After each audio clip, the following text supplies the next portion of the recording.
Shoulder pain గురించి మనం చాలాసార్లు మాట్లాడుకున్నాము. కానీ షోల్డర్ పెయిన్లో చాలా అపోహలు ఉన్నాయి. ఏంటంటే షోల్డర్ పెయిన్ వచ్చిన తర్వాత ఆపరేషన్ ఒక్కటే మార్గము, ఆపరేషన్ లేకుండా ఫిజియోథెరపీ చేస్తే కొంతవరకు ఇంప్రూవ్మెంట్ ఉంటుంది, లేదా ఫిజియోథెరపీతోనే మేము క్లియర్ చేస్తామని కొంతమంది అంటుంటారు.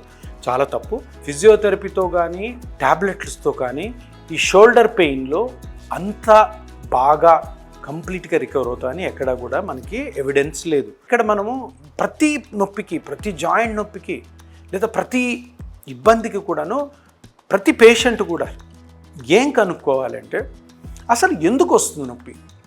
ఇప్పుడు ఏదో డాక్టర్ దగ్గరికి వెళ్ళారు, మీరు నాకు షోల్డర్ ప్రాబ్లం వచ్చింది సార్, మోకాలు ప్రాబ్లం వచ్చింది సార్ అంటే ఆపరేషన్ చేయాలమ్మా అంటే టక్కన ఆపరేషన్కి ఒప్పుకోకండి. ఫస్ట్ మీరు ఆ డాక్టర్ని అడగండి, సార్ నాకు ఎందుకు వచ్చింది షోల్డర్లో నొప్పి అంటే షోల్డర్లో ఏముంటాయి, ఏది కట్ అయింది, ఏది కట్ అయితే నీకు నొప్పి వస్తుంది, ఆ కట్ అయిన దానికి ఆపరేషనే మార్గమా, వేరే మార్గాలు లేవా అన్నది మీరు తప్పకుండా అడిగి తెలుసుకోవాలి. ఎందుకంటే అది మీ హక్కు. అలా కాకుండా ఆ డాక్టర్ చాలా ఫేమస్ అని వెళ్ళిపోయి ఆ డాక్టర్ దగ్గర ఆపరేషన్ చేసుకోవడం, మంచి జరిగితే మంచి జరగడం, చెడు జరిగిందంటే జీవితాంతం కష్టపడ్డాం, నరకం అనిపించడం వద్దు.